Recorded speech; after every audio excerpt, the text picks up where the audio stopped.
Hello everyone, ಇದು ನಿಮ್ಮ ನೇತ್ರ. ಈ ವಿಡಿಯೋಲಿ ನಾವು ವೋಟಿಂಗ್ ರಿಸಲ್ಟ್ಸ್ ಬಗ್ಗೆನೂ ಮಾತಾಡೋಣ. ಅದಕ್ಕೆ ತಕ್ಕಂತೆ ಯಾರು ಮಿಡ್ ವೀಕ್ ಎಲಿಮಿನೇಷನ್ ಆದರು ಅಂತ ಕೂಡ ಮಾತಾಡೋಣ. ನಿಮ್ಮ ಪ್ರಕಾರ ಯಾರು ಮಿಡ್ ವೀಕ್ ಎಲಿಮಿನೇಷನಲ್ಲಿ ಎಲಿಮಿನೇಟ್ ಆಗಿರಬಹುದು ಅಂತ ನನಗೆ ಕಮೆಂಟ್ ಸೆಕ್ಷನಲ್ಲಿ ತಿಳಿಸಿ. ಮತ್ತು ನನ್ನ ವೀಡಿಯೋಸ್ ನಿಮಗೆ ಇಷ್ಟ ಆಗ್ತಾಯಿದ್ರೆ ದಯವಿಟ್ಟು ಲೈಕ್ ಮಾಡೋದನ್ನ ಮತ್ತು ಕಮೆಂಟ್ ಮಾಡೋದನ್ನ ಮರ್ತೋಗ್ಬಿಡಿ ಅಂತ ಹೇಳ್ತಾ, ಇನ್ನು ಡೈರೆಕ್ಟ್ ವಿಚಾರಕ್ಕೆ ಬರೋದಾದರೆ ವೋಟಿಂಗ್ ರಿಸಲ್ಟ್ಸು ನಾನು ಪೋಲ್ ಹಾಕಿದ್ದೆ. ಯಾರು ನಿಮಗೆ ಸೇವ್ ಆಗಬೇಕು, ನಿಮ್ಮ ಫೇವ್ರೆಟ್ ಕಂಟೆಸ್ಟೆಂಟ್ಸ್ ಯಾರು, ನೀವು ಯಾರು ವೋಟ್ ಮಾಡಿದ್ದೀರಾ ಅಂತ ಇಲ್ಲಿ ಸೆಲೆಕ್ಟ್ ಮಾಡಿ ಅಂತ ಪೋಸ್ಟ್ ಕ್ರಿಯೇಟ್ ಮಾಡಿದ್ದೆ. ಅದಕ್ಕೆ ಸಿಕ್ಕಾಪಟ್ಟೆ ಜನನು ರೆಸ್ಪಾನ್ಸ್ ಮಾಡಿದ್ದೀರಾ. ತುಂಬ ಥ್ಯಾಂಕ್ ಯು. ತುಂಬ ಚೆನ್ನಾಗಿ ನನ್ನ ಪೋಸ್ಟ್ಗಾಗಲಿ ವೀಡಿಯೋಸ್ಗಾಗಲಿ ರೆಸ್ಪಾನ್ಸ್ ಸಿಗ್ತಾ ಇದೆ. ಥ್ಯಾಂಕ್ ಯು ಸೋ ಮಚ್ ನಿಮ್ಮೆಲ್ಲರ ಟೈಮ್ಗೆ ಮತ್ತು ನಿಮ್ಮೆಲ್ಲರ ಇಂಟ್ರೆಸ್ಟ್ಗೆ. ಇನ್ನು ಅದನ್ನು ಬಿಟ್ಟರೆ ಡೈರೆಕ್ಟ್ ಮ್ಯಾಟ್ರಿಗೆ ಬರೋದಾದರೆ ಇನ್ನು ಫಸ್ಟ್ ಪೊಸಿಷನಲ್ಲಿ ಯಾರಿದ್ದಾರೆ ವೋಟಿಂಗ್ ರಿಸಲ್ಟ್ಸಲ್ಲಿ ಅಂತ ನಾನು ಹೇಳ್ಬೇಕಾಗೇ ಇಲ್ಲ. ಮೋಕ್ಷಿತಾ ಅವರು. ಸೀರಿಯಸ್ಲಿ ನಾನು ಫಸ್ಟು ಒಂದು 2 ಪೋಸ್ಟ್ ಹಾಕಿದಾಗ ನನಗೆ ಭವ್ಯ ಅವರು ಟಾಪಾಗಿ ಕಂಡಿದ್ದು, ಮೋಕ್ಷಿತಾ ಅವರು ಸೆಕೆಂಡ್ ಪ್ಲೇಸಲ್ಲಿ ಕಾಣೋರು. ಬಟ್ ಇವತ್ತು ನೋಡಿದಾಗ ಅರೌಂಡ್ 43% ವೋಟಿಂಗು ಜಸ್ಟ್ ಮೋಕ್ಷಿತಾ ಅವರಿಗೇ ಬಿದ್ದಿದೆ. ಶಾಕ್ ಆಯಿತು. ಒಂದು ವ್ಯಕ್ತಿತ್ವದ ಆಟ ಬಿಗ್ ಬಾಸ್ ಅಂತಾರಲ್ಲ, ಅದು ಸಿಕ್ಕಾಬಟ್ಟೆ ನಿಜ. ಅವರು ಸ್ಟಾರ್ಟಿಂಗಿಂದ ಇಲ್ಲಿವರೆಗೂ ಜಾಸ್ತಿ ಆಟ ಆಡದೇ ಇರ್ಬೋದು, ಬಟ್ 1 ವೀಕ್ ಏನು ಪ್ರೂವ್ ಮಾಡ್ಕೊಂಡ್ರೋ ಈ ವಾರ, ಅದನ್ನು ಅವ್ರನ್ನ ನೆಕ್ಸ್ಟ್ ಲೆವೆಲ್ಗೆ ತೊಗೊಂಡೋಯ್ತು ಅಂತ ಹೇಳ್ಬೋದು. ಕ್ಯಾರೆಕ್ಟರ್ ವಿಷಯ ಅಂತ ಬಂದಾಗ ಮೋಕ್ಷಿತ್ ಅವ್ರನ್ನ ಮೀರ್ಸೋಕ್ಕೆ ಯಾರೂ ಆಗಲ್ಲ ಬಿಗ್ ಬಾಸ್ ಮನೆಯಲ್ಲಿ. ತುಂಬ ಅಂದರೆ ತುಂಬ ಚೆನ್ನಾಗಿ ಆಟಾಡ್ಕೊಂಡು ಬಂದಿದ್ದಾರೆ ಅವರು ಇಲ್ಲಿವರೆಗೂ. ಮತ್ತು ಮೋಕ್ಷಿತಾ ಮತ್ತು ಮಂಜಣ್ಣ ಮತ್ತು ನಮ್ಮ ಗೌತಮಿಯವರು ಎಷ್ಟು ಚೆನ್ನಾಗಿತ್ತು ಅವ್ರ ಬಾಂಡು. ಅಲ್ಲಿ ಅವ್ರಿಗೆ ಪ್ಲೇಸ್ ಅಂದರೆ ಒಂದು ವ್ಯಾಲ್ಯೂ ಸಿಗಲಿಲ್ಲ ಅಂತ ಅವ್ರಿಗೆ ಅನ್ನಿಸ್ತೋ, ಇಮಿಡಿಯೇಟ್ಲಿ ವಾಕ್ ಆಫ್ ಮಾಡ್ತಾರೆ ಅಲ್ಲಿಂದ ಅವರ ಗೇಮ್ ಇಂಪ್ರೂವ್ ಆಗುತ್ತೆ. ಅಲ್ಲಿಂದ ಇಲ್ಲಿವರೆಗೂ ಯಾವತ್ತೂ ಮನಸಾರೆ ಯಾರನ್ನಾದ್ರೂ ಬೈಕೊಂಡಿದ್ದಿಲ್ಲ, ಏನೂ ಇಲ್ಲ. ಸ್ಪೋರ್ಟಿವ್ ಆಗಿ ತುಂಬ ಚೆನ್ನಾಗಿ ಗೇಮ್ ಆಡ್ತಾ ಇದ್ದಾರೆ. ಒಂದು ಪಾಸಿಟಿವ್ ವ್ಯಕ್ತಿತ್ವ ಇಟ್ಕೊಂಡು ಆಡ್ತಿರೋದು ಅಂತ ಅಂದರೆ ಅದು ಮೋಕ್ಷಿತಾ ಅಂತ ಹೇಳ್ಬೋದು. ತುಂಬ ಅಂದರೆ ತುಂಬ ಚೆನ್ನಾಗಿ ಗೇಮ್ ಆಡ್ಕೊಂಡು ಬಂದಿದ್ದಾರೆ. ಇನ್ನು ಫಸ್ಟ್ ಪ್ಲೇಸು ಮೋಕ್ಷಿತಾ ತೊಗೊಂಡ್ರೆ, ಸೆಕೆಂಡ್ ಪ್ಲೇಸು ಭವ್ಯ ಗೌಡ ಅವರು. 2 ಹೆಣ್ಣುಲಿ ಅಂತಲೇ ಹೇಳ್ಬೋದು. ಇತ್ತೀಚೆಗೆ ಅವರಿಬ್ಬರು ಕಾಂಬೋ ಏನು ಬರ್ತಾ ಇದೆ, ಅದು ಮುಂಚೆಯಿಂದನೇ ಬಂದಿದ್ದಿದ್ರೆ ಡೆಫಿನೆಟ್ಲಿ ಇವರಿಬ್ಬರಲ್ಲಿ ಯಾರಾದರೂ ಒಬ್ಬರು ವಿನ್ ಆಗೋದು ಕಟ್ಟಿಟ್ಟ ಬುತ್ತಿ ಆಗಿರೋದು. ಅವರಿಬ್ಬರು ಕಾಂಬೋನ ಇತ್ತೀಚೆಗೆ ಸಿಕ್ಕಾಪಟ್ಟೆ ಜನ ಇಷ್ಟಪಡ್ತಾ ಇದ್ದಾರೆ. ಮೋಕ್ಷಿತಾ ಭವ್ಯ ಫ್ಯಾನ್ ಪೇಜಸ್ಸೇ ಕ್ರಿಯೇಟ್ ಆಗೋಗ್ಬಿಟ್ಟಿದೆ. ಎಲ್ಲ ಪಾಸಿಟಿವ್. ಅದು ತ್ರಿವಿಕ್ರಮು ಮತ್ತು ಭವ್ಯ ಅವ್ರ ಜಗಳ ಆದಾಗಲಿಂದ ತ್ರಿವಿಕ್ರಮು ಭವ್ಯ ಅವರು ಪ್ರಪೋಸ್ ಮಾಡಿದಾದಮೇಲೆ ತ್ರಿವಿಕ್ರಮ್ ಚೇಂಜ್ ಆಗಿರೋ ರೀತಿಗೆ ಬೇರೆಯವ್ರು ಯಾರಾದ್ರೂ ಭವ್ಯ ಪ್ಲೇಸಲ್ಲಿ ಇದ್ದಿದ್ರೆ ಡೆಫಿನೆಟ್ಲಿ ತುಂಬ ಕಿಚ್ಚಾಡೋದು, ನೀನು ಯಾಕೆ ನನ್ನ ಹಂಗೆ ಮಾತಾಡೋದು, ಹಂಗೆ ಹಿಂಗೆ ಅಂತೆಲ್ಲ ಮಾತಾಡಿರೋರು. ಬಟ್ ಭವ್ಯ ಅವರು ತ್ರಿವಿಕ್ರಮ್ಗೆ ಎಷ್ಟು ರೆಸ್ಪೆಕ್ಟ್ ಕೊಡಬೇಕೋ ಅಷ್ಟು ರೆಸ್ಪೆಕ್ಟ್ ಕೊಟ್ಟು, ತ್ರಿವಿಕ್ರಮ್ ಅವರು ಏನೇ ಮಾತಾಡ್ಬೋದು, ಸೆಡೆ ಅದು ಇದು ಏನೇ ಕರಿಬೋದು, ಬಟ್ ಅವರು ಒಂದು ಮಿತಿನ ಎಲ್ಲೂ ಮೀರಿಲ್ಲ. ಒಂದು ಅವ್ರ ಕಂಟ್ರೋಲ್ ಮಾತಾಡಬೇಡಿ ಅಂತ ಹೇಳಿದ್ದಾರೆ ಹೊರತು ರಿವರ್ಸ್ ಆಗಿ ತ್ರಿವಿಕ್ರಮ್ಗೆ ಯಾವುದಾದ್ರೂ ಒಂದು ಬ್ಯಾಡ್ ವರ್ಡ್ಸ್ ಮಾತಾಡೋದಾಗಲಿ ಏನೂ ಮಾತಾಡಿಲ್ಲ. ತುಂಬ ಪೇಷನ್ಸಾಗೆ ತುಂಬ ಅಂದರೆ ತುಂಬ ಚೆನ್ನಾಗಿ ಆಡ್ಕೊಂಡು ಬಂದಿದ್ದಾರೆ. ಇನ್ಫ್ಯಾಕ್ಟ್ ನಿನ್ನೆ ತ್ರಿವಿಕ್ರಮು ಯಾವಾಗ ನೀನನ್ನು ಯೂಸ್ ಮಾಡಿಕೊಂಡು ಆಡ್ತಾ ಇದ್ದೆ ಭವ್ಯ ಅಂತ ಅಂದಾಗೂ ಕೂಡ ಬ್ರೇಕ್ ಆದರೆ ಹೊರತು, ಅಂದರೆ ಒಂದು ಸ್ವಲ್ಪ ಬೇಜಾರಾದರೆ ಹೊರತು ಅಲ್ಲಿ ಎಕ್ಸ್ಟ್ರಾ ಏನೂ ಮಾತಾಡೋಕ್ಕೆ ಹೋಗಲಿಲ್ಲ.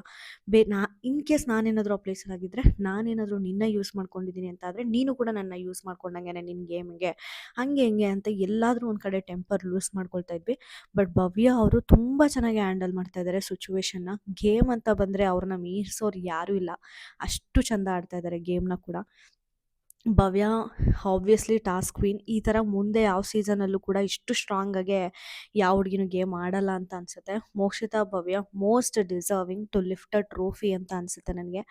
ನಿಮ್ಮ ಪ್ರಕಾರ ನಿಮಗೆ ಯಾರು ವಿನ್ ಆಗಬೇಕು ಅಂತ ನನಗೆ ಕಮೆಂಟ್ ಸೆಕ್ಷನಲ್ಲಿ ತಿಳಿಸಿ. ಮತ್ತು ಭವ್ಯ ಮತ್ತು ಮೋಕ್ಷಿತಾ ವಿನ್ ಆಗೋದ್ರ ಬಗ್ಗೆ ನಿಮ್ಮ ಅಭಿಪ್ರಾಯ ಕೂಡ ನನಗೆ ಕಮೆಂಟ್ ಸೆಕ್ಷನಲ್ಲಿ ತಿಳಿಸಿ ಅಂತ ಹೇಳ್ತಾ, ಇನ್ನು 3ನೇ ಪೊಸಿಷನಲ್ಲಿ ತ್ರಿವಿಕ್ರಮು. ಸೀರಿಯಸ್ಲಿ ಇನ್ನು 3 ವೀಕ್ ಇದೆ ಫಿನಾಲೆಗೆ ಅನ್ನೋವರೆಗೂ ಎಲ್ಲಿ ವೋಟಿಂಗ್ ರಿಸಲ್ಟ್ ಸಿಕ್ಕಿದ್ರು ಕೂಡ ತ್ರಿವಿಕ್ರಮೇ 45%, 55% ವೋಟಿಂಗ್ ತೊಗೊಳ್ತಾ ಇದ್ದಿದ್ದವರು ಒಂದೇ ಒಂದು ವಾರದಲ್ಲಿ ಫುಲ್ಲು ಉಲ್ಟಂಪಲ್ಟ ಆಗೋಯ್ತು. ಯಾರು ಇಮ್ಯಾಜಿನೂ ಮಾಡ್ಕೊಂಡಿರಲಿಲ್ಲ ಅನಿಸುತ್ತೆ ತ್ರಿವಿಕ್ರಮ್ ಅವ್ರು ಈ ಥರ ಒಂದು ಎಡವಟ್ಟು ಮಾಡ್ಕೊಳ್ತಾರೆ ಅಂತ. ಅವರೇ ಹೇಳ್ತಿರ್ತಾರಲ್ಲ, ನನ್ನ ಲೈಫಲ್ಲಿ ಎಲ್ಲವನ್ನೂ ಕೂಡ ಒಂದಿಷ್ಟು ಚಿಟಿಕೆಯಲ್ಲಿ ಮಿಸ್ ಆಗಿದೆ ಅಂತ.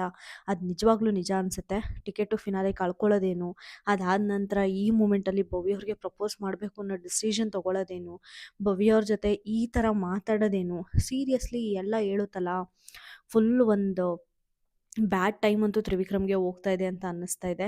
ನೋಡಬೇಕು ತಾರಮ್ಮ ಮನೆಗೆ ಬಂದಿದ್ದಾರೆ. ಏನಾದರೂ ಸಜೆಷನ್ ಕೊಡ್ತಾರಾ? ಅವ್ರ ಗೇಮ್‌ಗೆ ಇಂಪ್ರೂವ್ ಆಗಂಗೆ ಏನಾದರೂ ಹೇಳ್ತಾರಾ ಅಂತ.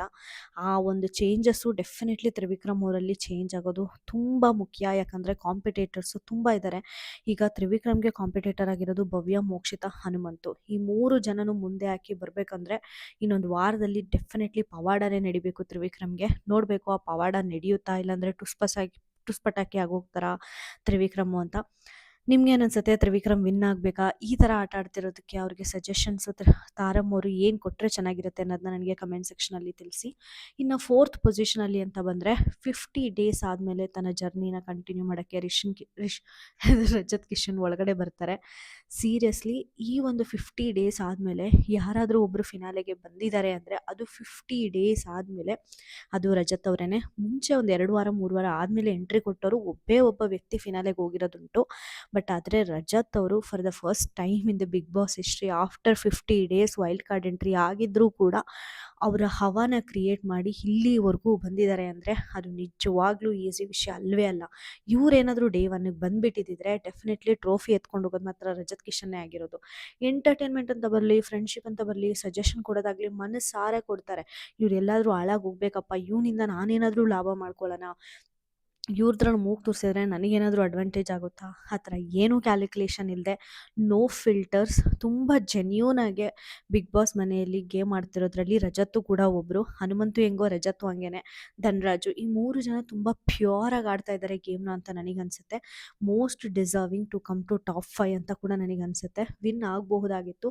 50 ಡೇಸ್ ಆದಮೇಲೆ ಬಂದಿದ್ದಾರೆ ಅನ್ನೋ ಒಂದು ಬ್ಲಾಕ್ ಮಾರ್ಕ್ನ ಡೆಫಿನೆಟ್ಲಿ ರಜತ್ ಅವ್ರಿಗೆ ಅಂಟಿಸ್ತಾರೆ ಜನಗಳು. ವಿನ್ ಆಗೋದಕ್ಕೆ ಬಿಡಲ್ಲ, ಅದು ಗೊತ್ತಿರೋ ವಿಚಾರನೇ. But he is also very deserving to win ಅಂತ ಅನಿಸುತ್ತೆ ನನಗೆ.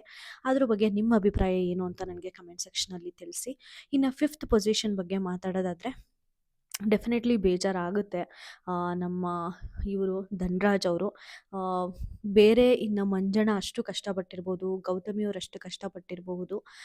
ಬಟ್ ಒಂದು ಕಡೆ ಯೋಚನೆ ಮಾಡಿದಾಗ ಡೆಫಿನೆಟ್ಲಿ ಧನ್ರಾಜ್ ಅವರು ಡೇ 1ನಲ್ಲಿ ಬಂದಾಗ ಅವ್ರ ಗ್ರಾಫ್ ಹೆಂಗಿತ್ತು, ಡೇ 2ಗೆ ಇಷ್ಟು ಈ ಒಂದು ದಿನಕ್ಕೆ ಅವ್ರ ಗ್ರಾಫ್ ಹೆಂಗಿದೆ ಅಂತ ನಾವೇ ಕ್ಯಾಲ್ಕುಲೇಟ್ ಮಾಡ್ಕೊಂಡು ಹೋಗೋದ್ರೆ ತುಂಬ ಅಂದರೆ ತುಂಬ ಚೆನ್ನಾಗಿದೆ. ಧನ್ರಾಜ್ ಅವರ ಕೊಡುಗೆ, ಧನ್ರಾಜ್ ಅವರ ಇಂಪ್ರೂವ್ಮೆಂಟು ಗೇಮಲ್ಲಿ ನಿಯತ್ತಿಂದನೂ ಕೂಡ ಆಡಿ ಗೆಲ್ಬೋದಪ್ಪ ಅನ್ನೋದನ್ನ ತೋರಿಸ್ಕೊಟ್ಟಿದ್ದಾರೆ. ನಿನ್ನೆ ತ್ರಿವಿಕ್ರಮ್ನ ಅವರು ಲಾಸ್ಟ್ ರೌಂಡು ಗೆದ್ದರೆ ½ ಪಾಯಿಂಟ್ ತೊಗೋಬೋದು ನೀವು ಅಂತ ಹೇಳಿದ್ದಾದ್ಮೇಲೂ ಕೂಡ ತ್ರಿವಿಕ್ರಮ್ಗೆ ನಾನು ಮಾತು ಕೊಟ್ಟಿದ್ದೀನಿ ಅನ್ನೋ ಒಂದೇ ಒಂದು ಕಾರಣಕ್ಕೆ ಆ ಮಾತು ಉಳಿಸ್ಕೊಳ್ಳೋಕ್ಕೆ ತ್ರಿವಿಕ್ರಮ್ನ ಗೇಮಿಗೆ ಕರ್ಕೊಳ್ತಾರಲ್ಲ, ಆ ಪ್ಲೇಸಲ್ಲಿ ಧನ್ರಾಜ್ ಬಿಟ್ಟು ಬೇರೆ ಯಾರೇ ಇದ್ದರೂ ಕೂಡ ಇದಾಗ್ತಾ ಇತ್ತು ಅಂತ ನನಗಂತೂ ಅನಿಸಲ್ಲ.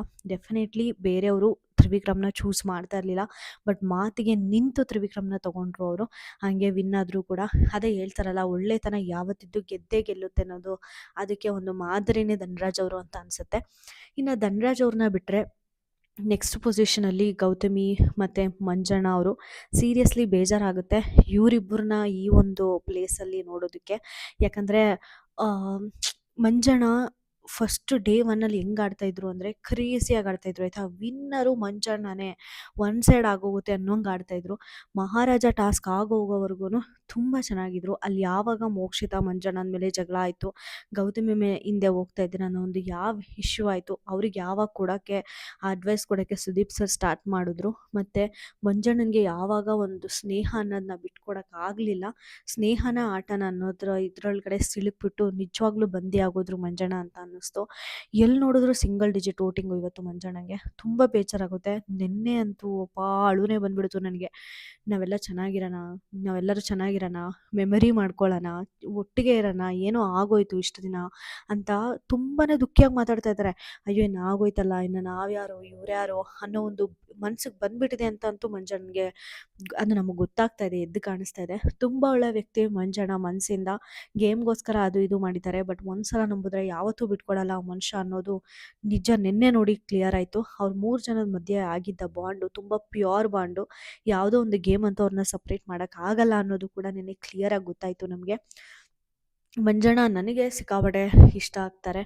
ಅವ್ರು ಗೇಮ್ ಆಡ್ಬೋದು. ಯಾಕಂದರೆ ಎಲ್ಲಾರನ್ನೂ ಮೆಚ್ಸೋಕ್ಕೆ ನಾವು ಈ ಕಾಲದಲ್ಲಿ ಆಗಲ್ಲ. ಬಟ್ ನಾವು ಯಾರನ್ನಾದ್ರೂ ಇಷ್ಟಪಟ್ಟರೆ, ನಾವು ಯಾರನ್ನಾದ್ರೂ ನಂಬಿದ್ರೆ ಅವ್ರಿಗೆ ಯಾವತ್ತೂ ದ್ರೋಹ ಮಾಡಲ್ಲ. ಮತ್ತು ನಮ್ಗೆ ಯಾರು ದ್ರೋಹ ಮಾಡಬಾರ್ದು ಅಂಥವ್ರ ಜೊತೆ ನಾವಿರಬೇಕು ಅಂತ ನಾವು ಕೂಡ ಇಷ್ಟಪಡ್ತೀವಿ. ಅಂಥವ್ರು ಮಂಜಣ್ಣ ಅಂತ ಅನಿಸುತ್ತೆ ನನಗೆ. ತುಂಬ ನಂಬಿಕೆ ಇರೋ ವ್ಯಕ್ತಿ. ಅಂಥ ವ್ಯಕ್ತಿ ಡೆಫಿನೆಟ್ಲಿ ಟಾಪ್ 5 ಇರಬೇಕು. ಬಟ್ ಟಾಪ್ 5 ತುಂಬ ಸ್ಟ್ರಾಂಗ್ ಕಂಟೆಸ್ಟೆಂಟ್ ಇರೋದ್ರಿಂದ ಏನಾಗ್ತಾರೋ ಮಂಜಣ್ಣ ಅಂತ ಸಿಕ್ಕಾಪಟ್ಟೆ ಬೇಜಾರಾಗ್ತಾ ಇದೆ ನನಗೆ. ನಿಮ್ಗೇನು ಅನಿಸುತ್ತೆ ಮಂಜಣ್ಣ ಬಗ್ಗೆ ಅಂತ ನನಗೆ ಕಮೆಂಟ್ ಸೆಕ್ಷನಲ್ಲಿ ತಿಳಿಸಿ. ಮತ್ತು ಮಿಡ್ ವೀಕಲ್ಲಿ ಎಲಿಮಿನೇಟ್ ಆಗಿರೋದು ಗೌತಮಿ ಜಾಧವ್ ಅವರು. ಶಾಕ್ ಆಗುತ್ತೆ ಅಂತ ಹೇಳೋಕ್ಕಾಗಲ್ಲ, ಯಾಕಂದರೆ ಎಲ್ಲರೂ ಎಕ್ಸ್ಪೆಕ್ಟ್ ಮಾಡಿದ್ರಿ. ಬಟ್ ಈ ಗೇಮ್ನ ಅವರು ತುಂಬ ಮುಂಚೆನೇ ಸ್ಟಾರ್ಟ್ ಮಾಡಬೇಕಾಗಿತ್ತು. ಮಂಜಣ್ಣ ಅಂತ ಅವರು ಆಟನೂ ಕೆಡಿಸ್ಕೊಂಡ್ರು, ಈ ಕಡೆ ಮಂಜಣ್ಣ ಆಟನೂ ಕೆಡ್ತು. ಅದನ್ನು ಬಿಟ್ಬಿಟ್ಟು ಇಂಡಿವಿಜುವಲ್ ಗೇಮ್ ಆಡಿದ್ದಿದ್ರೆ ಗೌತಮಿ ಅವರಿಗೆ ತುಂಬ ಕೆಪಾಸಿಟಿ ಇದೆ, ತುಂಬ ಚೆನ್ನಾಗಿ ಆಡ್ಬೋದಾಗಿತ್ತು. ಬಟ್ ಅವ್ರು ಇರೋ ಅಷ್ಟು ದಿನ ಮಂಜಣ್ಣನಿಗಾಗಲಿ ಯಾರಿಗೂ ಆಗಲಿ ಕೆಟ್ಟದ್ದು ಬಯಸಲಿಲ್ಲ. ಗೆಳೆಯ ಅಂದ್ಕೊಂಡು ಎಷ್ಟೊಂದು ಸಲ ರೈಟ್ ಸಜೆಷನ್ನ ಮಂಜಣ್ಣಂಗೆ ಕೊಟ್ಟಿದ್ದಾರೆ. ಫಿಸಿಕಲ್ ಟಾಸ್ಕ್ ಆಗಲಿ, ಒಂದು ಪಾಸಿಟಿವ್ನೆಸ್ ಆಗಲಿ, ತುಂಬ ಕಾಮಾಗೆ ತುಂಬ ಚೆನ್ನಾಗಿ ಆಡ್ಕೊಂಡು ಹೋಗಿದ್ದಾರೆ. ಒಳ್ಳೆಯದಾಗಲಿ ಗೌತಮಿ ಅವರಿಗೆ. ಇಷ್ಟು ದಿನದವರೆಗೂ ತುಂಬ ಚೆನ್ನಾಗಿ ಎಂಟರ್ಟೈನ್ಮೆಂಟ್ ಮಾಡಿದ್ದಾರೆ. ನಿಮ್ಗೇನು ಅನಿಸುತ್ತೆ ಗೌತಮಿ ಅವರ ಎಲಿಮಿನೇಷನ್ ಅಂತ ನನಗೆ ಕಮೆಂಟ್ ಸೆಕ್ಷನಲ್ಲಿ ತಿಳಿಸಿ. ಈ ವಿಡಿಯೋ ನಿಮಗೆ ಇಷ್ಟ ಆದರೆ ದಯವಿಟ್ಟು ಲೈಕ್, ಶೇರ್ ಆ್ಯಂಡ್ ಸಬ್ಸ್ಕ್ರೈಬ್ ಅಂತ ಹೇಳ್ತಾ ನನ್ನ ವಿಡಿಯೋನ ಮುಗಿಸ್ತಾ ಇದ್ದೀನಿ. Thank you so much.